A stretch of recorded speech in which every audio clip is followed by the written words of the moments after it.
Hello friends, வாங்க இன்றைக்கி நம்ம மட்டன் பிரியாணி எப்படி பண்ணலான்னு சொல்லிட்டு பார்க்கலாம். 600 கிராம் மட்டன் எடுத்து வாஷ் பண்ணி வேக வச்சுருக்கேன். 6 சவுண்டு விட்டு இதில் குக்கரில் வேக வச்சு ரெடியாக இருக்குதுங்க. இன்னும் ஓப்பன் பண்ணல. ஓகேங்களா. 600 கிராம் ரைஸு எடுத்து 3 முறை நல்லா வாஷ் பண்ணி ஊற வச்சுருக்கோம். ஒரு ½ அன் ஹவர் ஊறட்டும். அதுக்கு தேவையான பொருட்கள் பார்த்தலாம். ½ சைஸ் லெமன், ஒரு கைப்பிடி அளவுக்கு புதினா, ஒரு கைப்பிடி அளவுக்கு கொத்தமல்லி, இஞ்சி பூண்டு எடுத்து தட்டி வச்சுருக்குறோம். மிக்ஸியில் அரைக்கல, இந்த கல் வச்சு தட்டி வச்சுருக்குறோம். ஒரு பிரியாணி இலை, 2 ஏலக்காய், 2 கிராம்பு, ஒரு ஸ்டார் அனீஸ் மூக்கில் ஒரு சின்ன பீஸ் வச்சுருக்கோம். ½ டீஸ்பூன் மிளகாத்தூள், ½ டீஸ்பூன் பிரியாணி மசாலா, பட்டை கிராம்பு எல்லாம் போட்டு அரைச்ச பிரியாணி மசாலா, 300 கிராம் வெங்காயம், அதுக்கு தேவையான அளவுக்கு உப்பு. இதுதான் இதுக்கு தேவையான பொருட்கள். இப்போ இது எப்படி செய்யலாம்னு சொல்லிட்டு இப்போ பார்க்கலாம். அடுப்பை பற்ற வச்சுக்கலாம். அந்த பட்டை கிராம்பை போட்டுப்போம். அந்த பிரியாணி லீஃப் இருக்குது, அது போட்டுப்போம். பட்டை சொல்ல விட்டால் ஒரு சின்ன துண்டு உடச்சி வச்சுருக்கேன் பட்டை. கூடவே அந்த வெங்காயத்தை போட்டுருவோம்.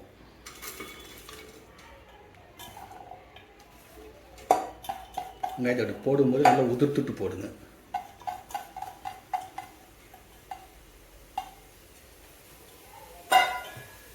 இப்போ இதில் ஒரு 100 கிராம் எண்ணெய் ஊற்றிடுங்க. இப்போ எனக்கு தெரியும் எவ்வளோன்னு, ஒரு அளவாக நான் ஊற்றுறேன்.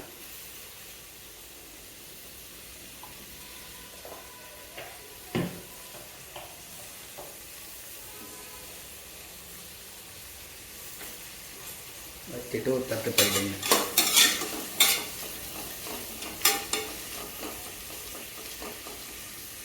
இந்த வெங்காயம் நல்லா வதங்கட்டும், வெயிட் பண்ணுவோம். பாருங்கள், இந்த அளவுக்கு கோல்டன் கலராக வரணும். இப்போ எல்லாம் இஞ்சி பூண்டை தட்டி வச்சுருக்கோம் இல்லையா, அதை போட்டுடுவோம்.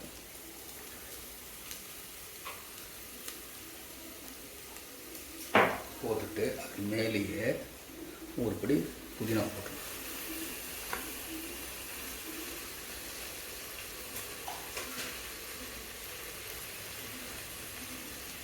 ஒரு அரை பொடி கொத்தமல்லி,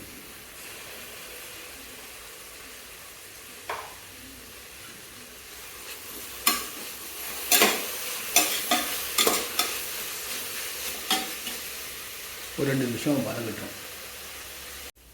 இப்போது மிளகாத்தூள் போட்டுடலாம். பிரியாணி மசாலா போட்டுட்டு தேவையான அளவுக்கு உப்பு,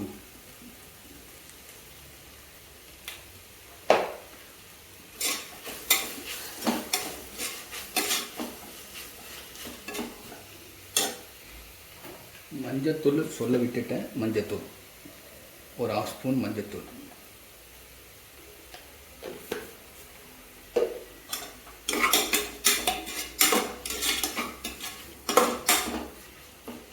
கொஞ்சம் வதங்கட்டும்.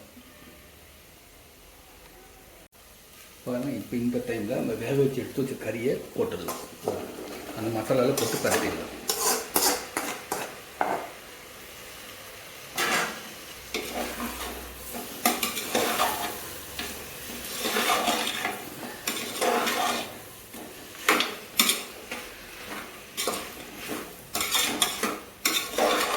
அந்த காரம்லாம் அந்த டேஸ்ட் எல்லாமே கறியில் கொஞ்சம் ஏறிட்டும்.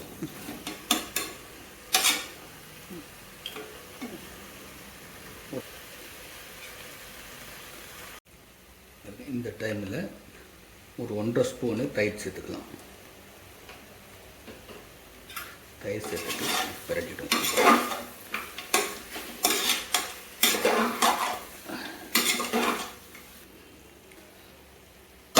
இப்போ இதில் நம்ம இது தேவையான தண்ணி சேர்த்துடலாம்.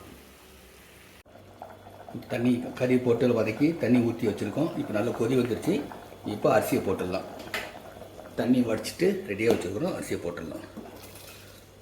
அரிசி போட்ட முன்னாடி அடுப்பை சிம்மில் வச்சுருங்க.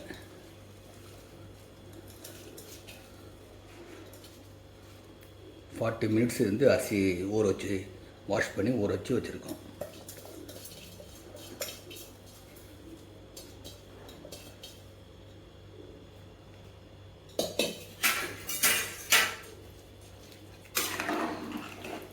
இப்படி அடியிலேருந்து ஒரு பரட்டு பட்டி விட்டுருங்க.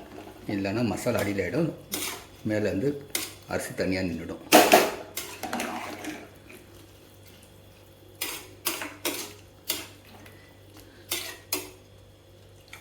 ரொம்ப போட்டு உடைக்க வேண்டாம், அவ்வளோதான்.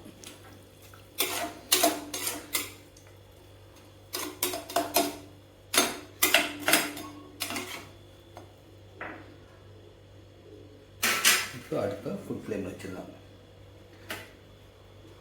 வச்சுட்டு இதுக்கு மேலே கொஞ்சம் புதினாவையும் கொத்தமல்லியும் லைட்டாக அப்படி தூவி விட்டுருவோம்.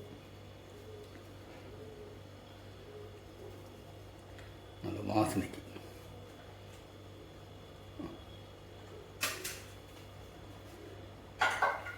அவ்வளோதாங்க. இப்போ மூடி போட்டு மூடி 2 சவுண்டு விட்டுன்னு இறக்கிடலாம். கரெக்டாக 2 சவுண்டு இருந்தால் போதும்.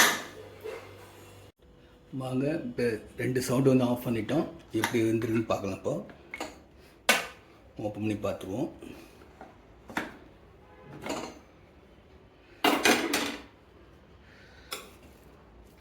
பாருங்கள், குழையாமல் எவ்வளோ சூப்பராக வந்திருக்கு பாருங்கள். கறியில் நல்லா வெந்திருக்குது.